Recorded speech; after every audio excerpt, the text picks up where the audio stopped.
Okay, hopefully this will come out in one roll.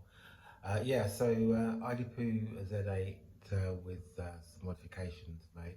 Shout out to Colin, another Idpoo owner, and keen on modifying his bike also. So we've been collaborating and sharing ideas. So thanks, Colin. Yeah, so what I'll do if I may is, yeah, the general theme of the bike, as you can see, is kind of blacked out, and I kind of see it as a cross between the Honda 250 Super Dream, some of you may recall, a bike of the 70s, 80s, and it's kind of the Super 73, kind of mash, kind of met in a dark alley type thing, and this was the outcome. So this is kind of the theme of the bike. Yeah, so what I'll do is I'll start front to back. Yeah, the helmet's on there. I'm kind of safety conscious, so yeah, so I have a helmet with the front and rear flashing lights. Also kind of just retains the safety theme when I'm riding around, and hopefully walls off too much attention when it comes to yeah, the police, whatever. So anyway, yeah, starting from the front, the front tyre, I'd say it's okay, but it's probably due a Vintage City Grip 2 mod to give it the extra grip. The hub cover, yeah, I kind of say it's Super 73 inspired. They're not Super 73 prices. They tend to have this passion of about £250 per mod, etc. And these were about 70 odd from Alibaba. I'll do a list of the wear on this or another video. Yeah, upgraded the brakes to hydraulic caliper. Yeah, it just feels better for sure on the grips, and it kind of compresses from both sides. So yeah, you're getting kind of feels more even. Anyway, we'll see how that one rolls in over time. Also looking to not have to adjust the brakes as often as I have been doing with the full mechanical. This is kind of mechanical lever, but hydraulic pistons. Yeah, looking at the front suspension, it does judder, and Colin quite rightly identified a mod where you can put basically a bolt through here that pushes against this on the inside, but with a super lubricated rubber connection, so that it doesn't interfere with the actual movement, but provides some stiffening. I might do the same, but maybe from up here, if only because my concern is if I try drilling with my lack of skills in that department, I'm just as likely to drill straight into this and damage that. So if I do it from here, I can see how much tension I'm adding to this bar here to stabilise on both sides. Yeah, moving up to the headlights. Yeah, I moved those up from this location. I thought it was a tad too low, and bought some universal brackets. You can see here, don't fit 100% because they're designed for motorcycles, but I'll end up probably getting some sort of clamp to push that in tighter so that it molds it more to this. But what it does enable me to do is to move the headlight up to this position, and also to adjust it if later I want to kind of bring it down maybe slightly. On next to those are the indicators, standard again from Amazon, and yeah, they're kind of Bluetooth. Probably charge once a month, unless I forget to. So that's there it goes. You know, there's 4 of them for all round, and also there's you can have it full on or just all flashing. So yeah, yeah. So good addition to the bike. Just gives, particularly the back, the people behind you know where you're going, so you can kind of give you space to get there. Excuse me. Yeah, the headlight mod also had a benefit of tidying up the cables and basically pushing them back rather than the way that they're designed looping forward. There's no pinching or pulling of the cables in that configuration, so again, yeah, an added benefit. Security wise, you can see here's a U-lock, and it sits quite nicely there. Once it's taken off, you can kind of pull it out from underneath then attach the bike to a bike rack. But inside the storage, I've got a flexible loop that I can then use to attach it around the lamppost, etc. But we'll get into the storage a bit later. Yeah, so up to the again on the suspension front, yeah, with respect to the juddering, there's a mod that Colin's identified of an additional washer up here, along with that mod on the lower part of the suspension arm to kind of stiffen that up. So I'll be looking to do those. On the control side, yeah, standard a Jolin. Unfortunately, doesn't have voltage or watt consumption, and that's, I think, quite key to managing range anxiety. So yeah, maybe in due course looking to change the controller and the display, so that I can get that data reading through. Pointed out earlier, yeah, indicators and headlight, and which is quite, I think, quite powerful, and the horn. Managed to nail the horn while I was doing another mod, so that doesn't work at the moment. So I've got a just a rather pretty ring, but I'm looking to probably install some 48 volt full-on horns to the bike in due course. And the obligatory mirror will in due course get the second one reinstated, and probably go for the motorcycle style ones, just to kind of complete the look on that front. So that kind of talks to the front end of the bike. Turn that off, no point running it for no good reason. Okay, and then to the middle of the bike. So in terms of the bike's design, the reason why I went for the Idpoo is because it has got that motorcycle style framing, particularly around the back and the middle. However, at the front, it's, as someone else pointed out, it's quite skinny. So installing the tank bag, as I call it, kind of evened out that kind of design, and also provided with great storage. So apart from looking after the top of the battery, it stores things like my cycling helmet fleece, gloves, backpack, pump, tools, bungee cords, etc. So in effect, it's a kind of neat storage for all the stuff that kind of just generally would otherwise be carrying around with you. Yeah, so talking about the battery, so the Idpoo comes, the Z8 comes with a 20 amp hour 48 volt, which is great. And my first bike was e-bike, was a 7 amp hour 24 volt. So 7 amp hour kind of got me 10 miles with a lot of range anxiety, whereas this kind of takes me about 30 miles with much less.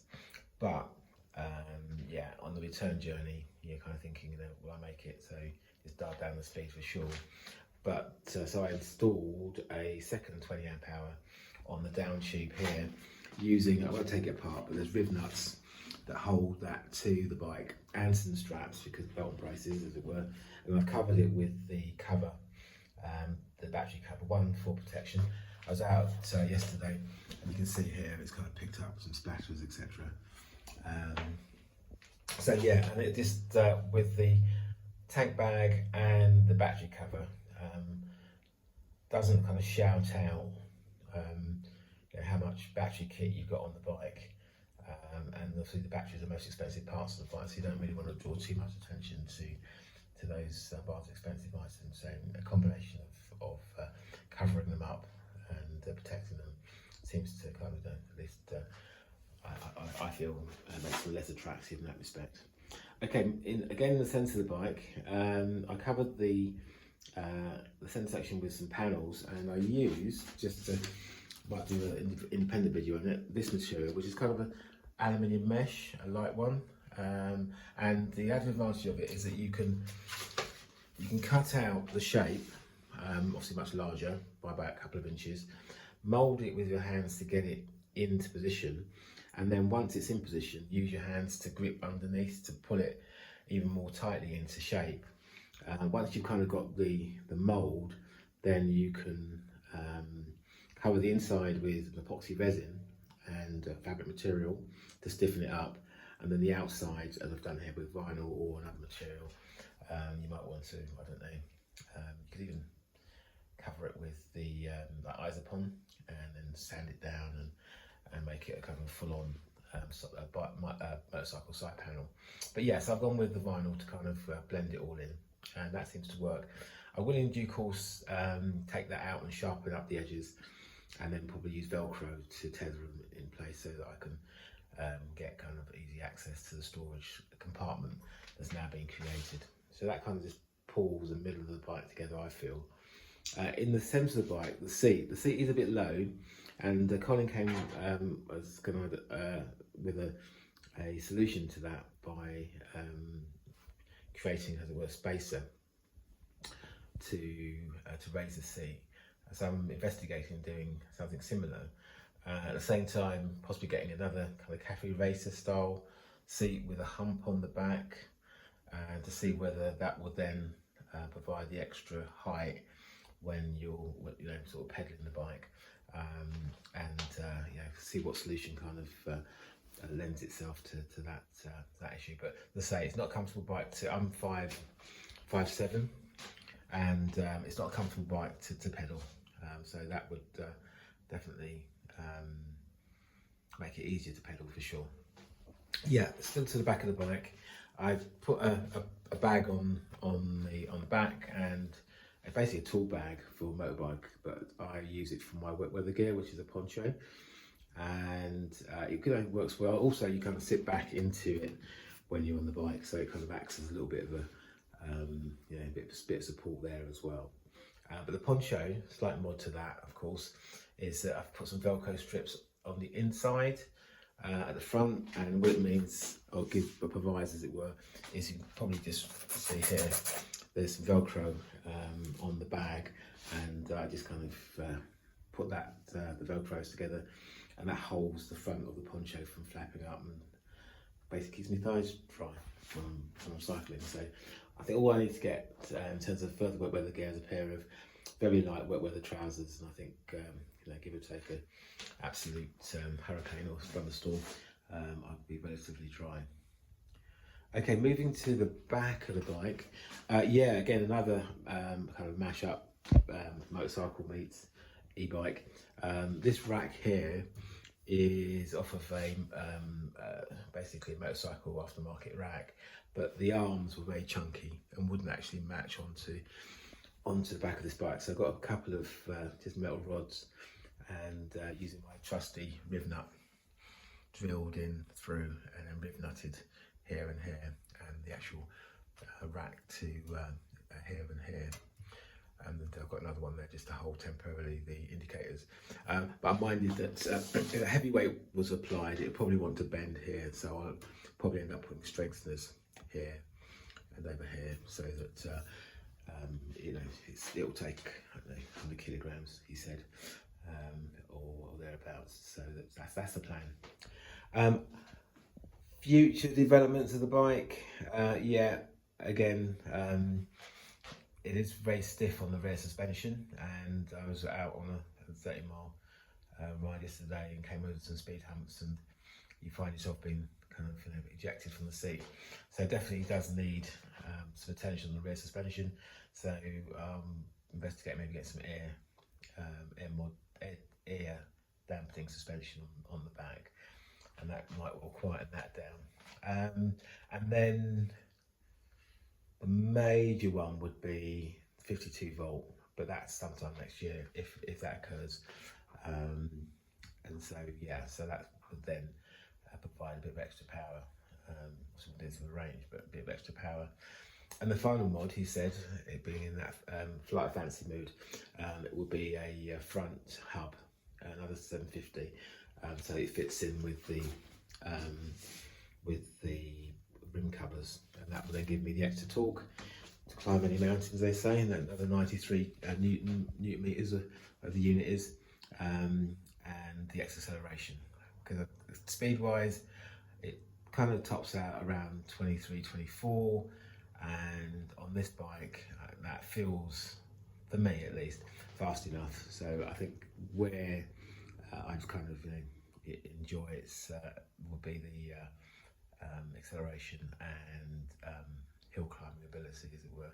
I live on a hill, so when it's climbing up that, it goes down from 23 miles an hour to something about 14, as it struggles up with me on it. Yeah, that will probably be the mod. An additional front 750 hub will give me 1500, but spread in that way. So yeah, I hope that's been helpful. I'll probably